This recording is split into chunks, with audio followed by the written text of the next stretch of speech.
Imagine a museum of the future, made up entirely of the stories we tell each other. Not the history that is captured in textbooks, but in the voices of the people who lived it. Which stories would resonate with you? Which ones do you think will last? And which will go on to shape how we live our lives now and in the future? Welcome to Artifactuality, a podcast series featuring remarkable stories generously shared with the Canadian Museum of History. I'm your host, Kim Thuy. On this episode of Artifactuality, Breaking Ice. For those of us of African descent, we look for heroes that look like us. The sound of hockey is considered by many to be the sound of Canada itself. Blades carving the ice, athletes slamming the boards, the cheering crowds. And while the NHL is often the first thing that comes to mind when we talk about hockey, it is a league that has been dominated by white men. Willie O'Ree, the NHL's first black player, made history when he joined the Boston Bruins. But that didn't happen until 1958. Willie came from a long tradition of black hockey players in Eastern Canada, the birthplace of the Colored Hockey League of the Maritimes. It was started in 1895, way before the NHL. At its height, the CHLM consisted of more than 12 teams scattered across the maritime provinces, with hundreds of players. Hockey rinks might not have explicitly stated white players only, but black players rarely enjoyed prime ice time, so its seasons were short. Nonetheless, the league created its own roster of stars.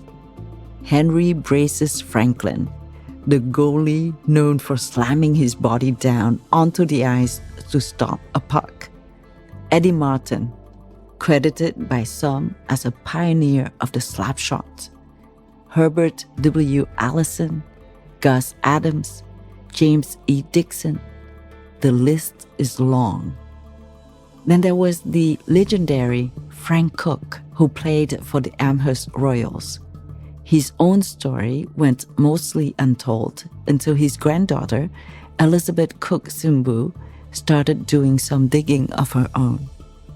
She's the former executive director of CANSA, the Cumberland African Nova Scotian Association, and founder of Cook Sumbu Consulting. Elizabeth spoke to the museum about memories of her grandfather and about life for Black people in Nova Scotia then and now. My name is Elizabeth Cook Sumbu, and I'm an 8th generation African Nova Scotian. My family arrived here on the shores in 1783 with the other enslaved persons. And on the other side, my family came from Prince Edward Island, also arriving as enslaved persons.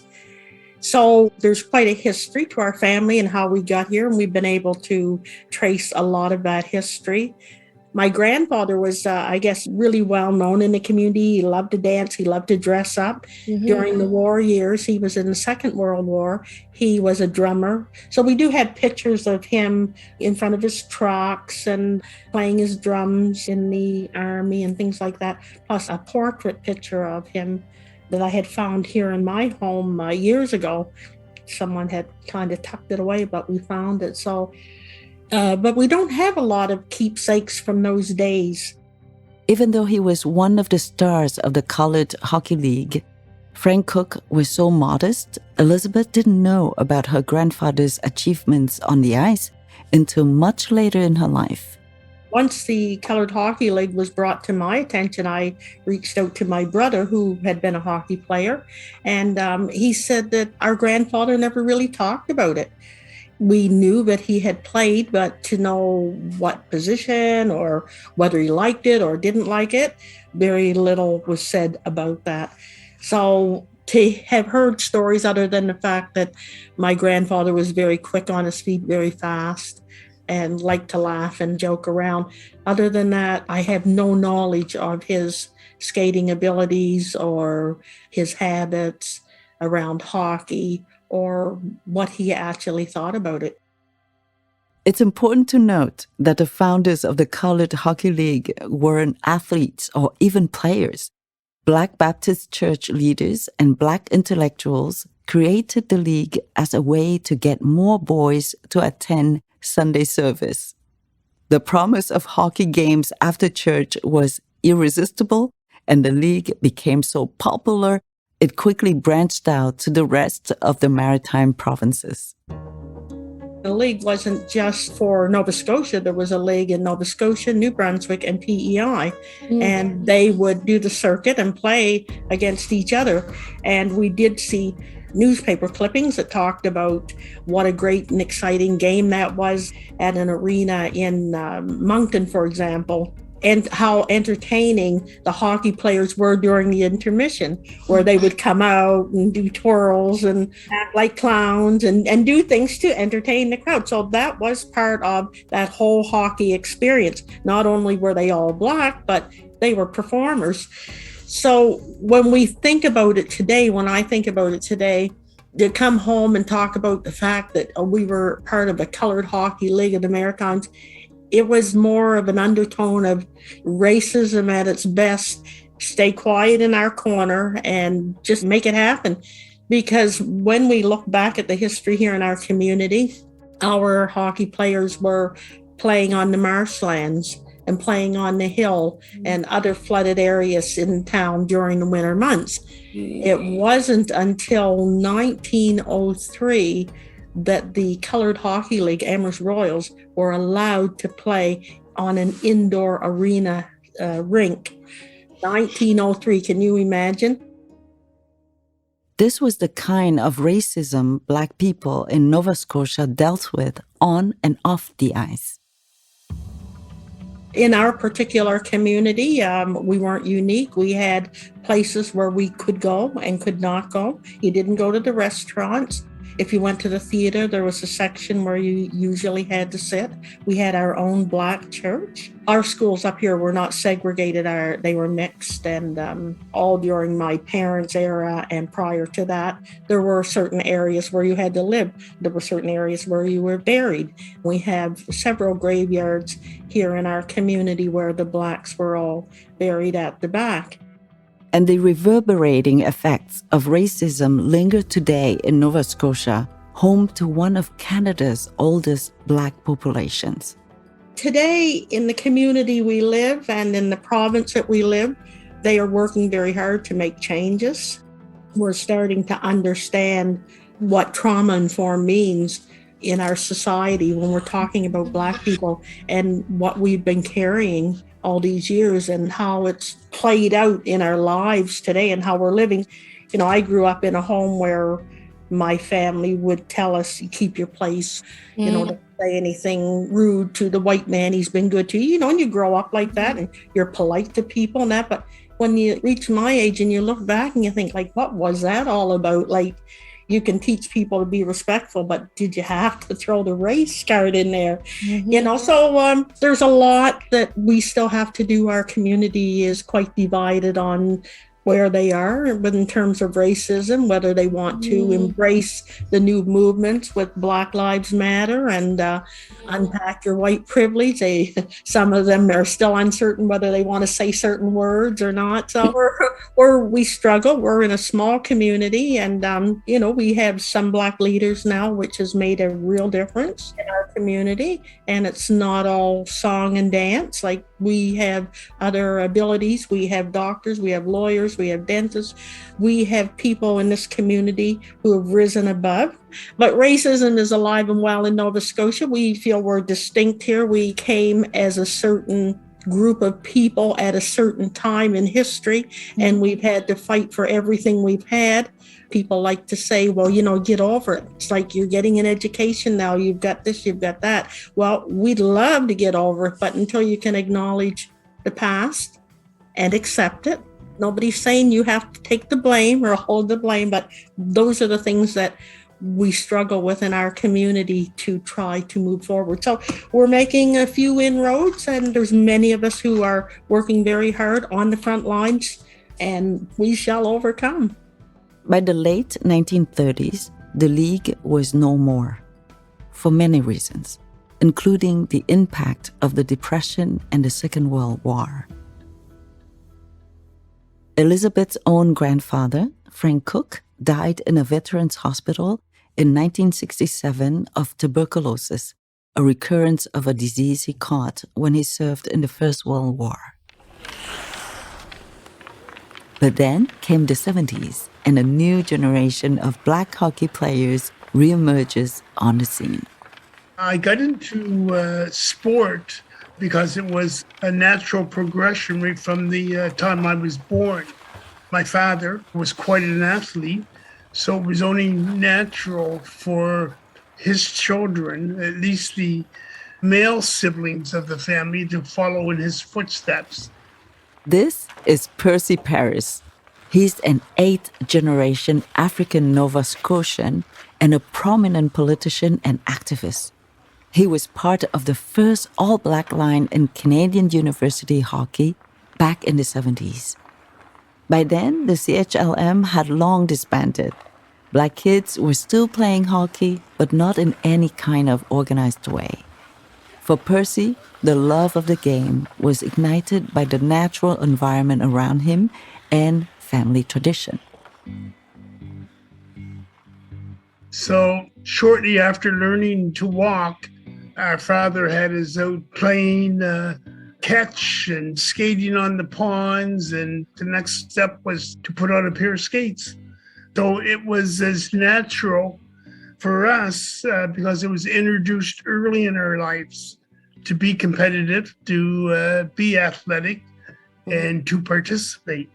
My role model as a kid was and remained my father, who was a gifted athlete in his own right. And not only was he a gifted athlete, but he was a gentleman, very well-versed in language, and was a great speaker, very active politically, very well respected in society, period. So he was my role model, and I would say my hero. He made sure that we were all and always involved in sport. And back in those days, it was hockey in the winter and baseball in the summer. And even though hockey was an expensive game to play, one of the benefits I had is I wasn't the oldest, so I always had some secondhand equipment that was passed down through the ages. And I also had friends that were eager and keen to pass on hockey equipment. The age-old tradition of equipment swaps and hand-me-down skates has allowed many players to participate in a sport that can sometimes be prohibitively expensive. And back then, Percy and his friends found clever ways to get as much ice time as possible. The number one thing that happened in my life when it came to hockey was being a rink rat. So I became a rink rat. My older brother was a rink rat. There were other people in the area that were rink rats. That meant that you could get into the games for nothing, that you could get free ice time, that you could have scrimmages on the ice with the other rink rats. It meant so much that you could collect equipment that people would either leave behind or forget about. So it opened up a whole new avenue for a lot of us when it came to playing hockey in the minor leagues. If somebody tossed away a pair of gloves, the rink rats, we had a locker that these gloves would go in. And it was a community locker. So anybody that needed a pair of gloves for a hockey game could go in the locker, search for a pair, but you put them back afterwards because it was shared by all the rink rats. And some of the older rink rats would utilize that locker for other kids that they knew needed, whatever the case may be. There was a locker for skates. People would discard skates because now their sons are too big for them and they need a bigger size. So instead of throwing them to the dump or in the trash, they would donate them to this community bin.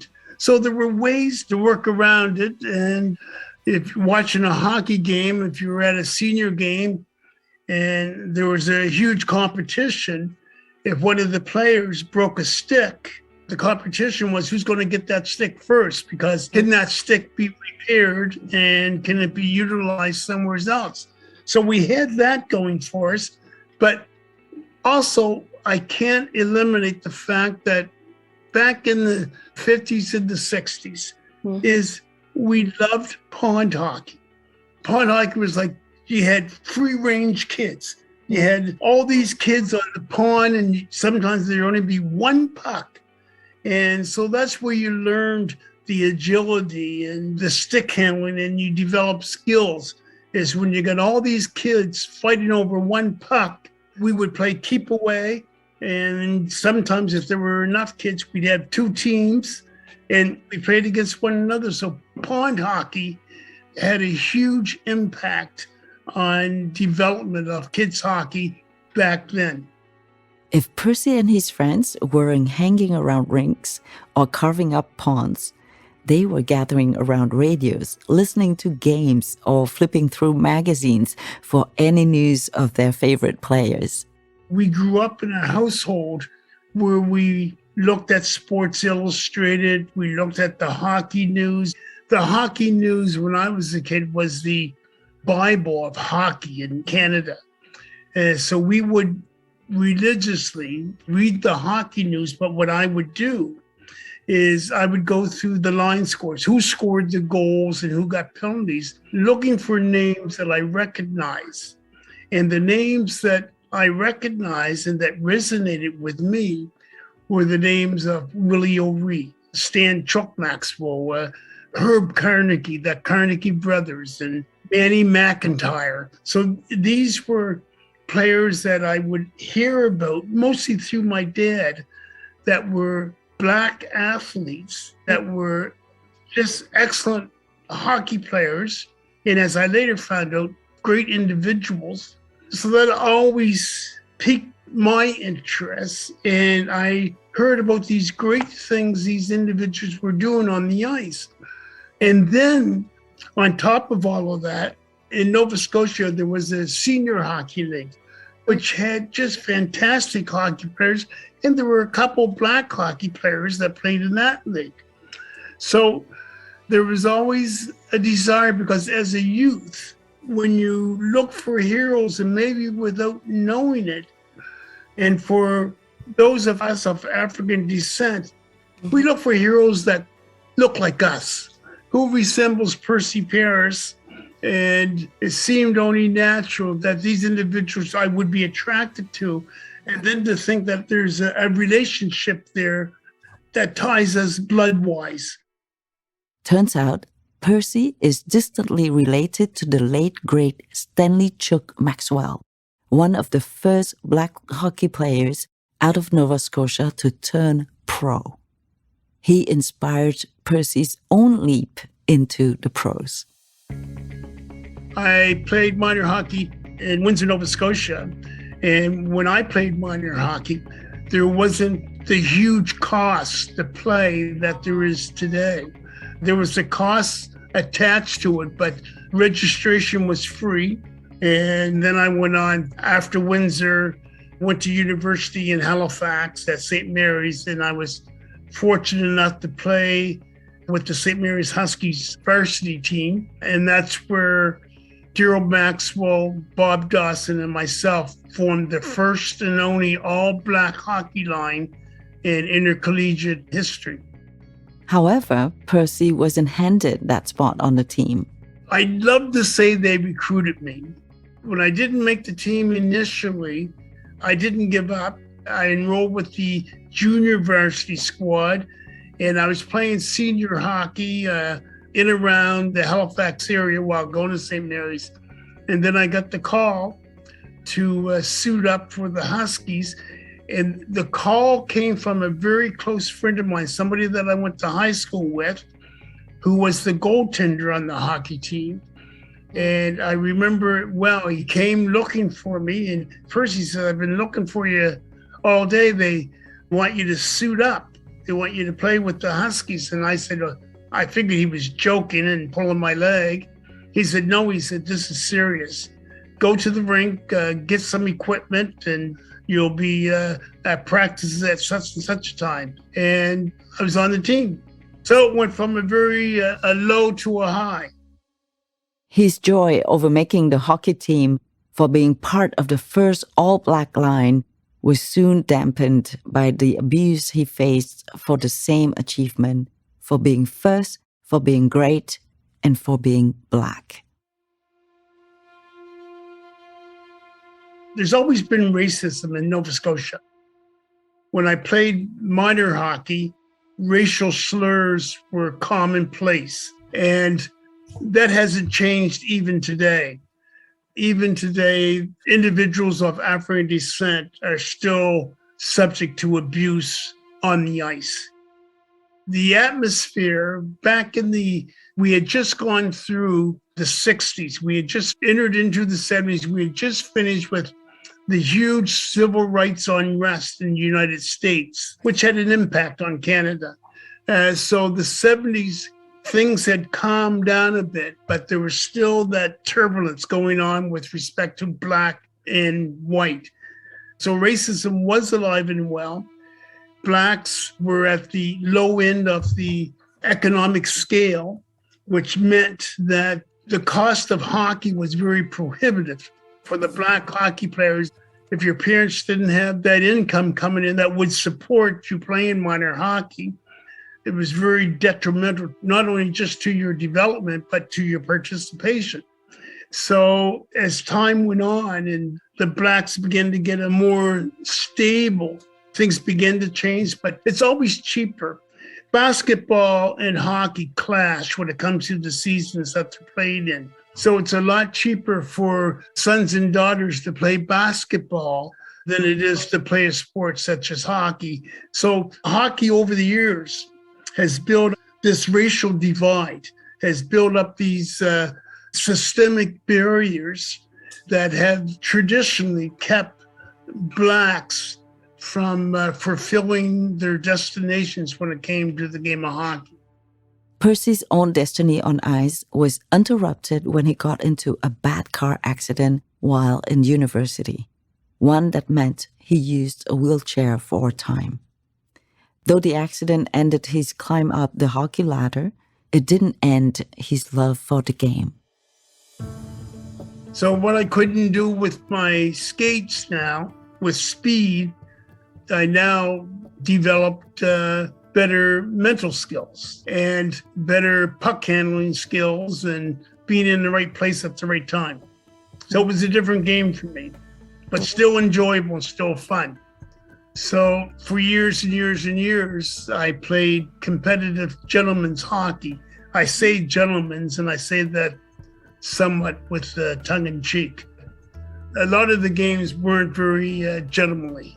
There were still racial slurs being directed my way. And on my team, there were other black hockey players. Sometimes we had as many as 3. We were the brunt of racism. So even at that age, racism was still a factor. This holy sanctuary called hockey was a white person's sport. And if you're black, you should be out shooting hoops or doing something more dedicated to your race, to your ethnicity. And so, again, I think it's because a lot of the players that were doing this is because of their privilege in life, their white privilege in life. That how dare you, as a black male, come out here and try to play this game called hockey. It belongs to us. and don't try to invade it. Like Elizabeth Cook Sumbu, Percy acknowledges that things have improved for Black players, but more needs to be done to combat racism on and off the ice, and to acknowledge the contributions that players of color have made to the game of hockey at every level. There has been some change, but I reiterate, there's too many incidents of racism in sport that still go on today. Whether it be in the National Hockey League, whether it be in the minor pros, whether it be in junior, whether it be in the minor ranks. Too many cases of racism still happen. I think the National Hockey League has an obligation, not only just morally, but it's about correcting the wrongs of history. The National Hockey League should recognize the contributions of the Colored Hockey League. I think the National Hockey League could easily do this within the Hockey Hall of Fame. That's an easy fix. And I think if they started doing that, you would see other organizations do that as well. But I think it should start at the very, very top, and the top is the National Hockey League. I remain a fan. I still enjoy sitting down and watching a good game of hockey. I was for years a season ticket holder for the local junior team. But again, I see some things in the sport, and as good as these individuals are, I still see room for improvement and how they could be better. And what I find in Nova Scotia is when you start talking about racism, people get defensive. And when they get defensive, there's no more communication, because once you're trying to defend what it is you said or what it is you did, you're not listening to the other side. You're too busy trying to defend your own action. So we've got a ways to go. Have we made some progress? Absolutely. But I wouldn't want anyone to think that we've arrived. Even when you think we've arrived, you look and there's still another step to go.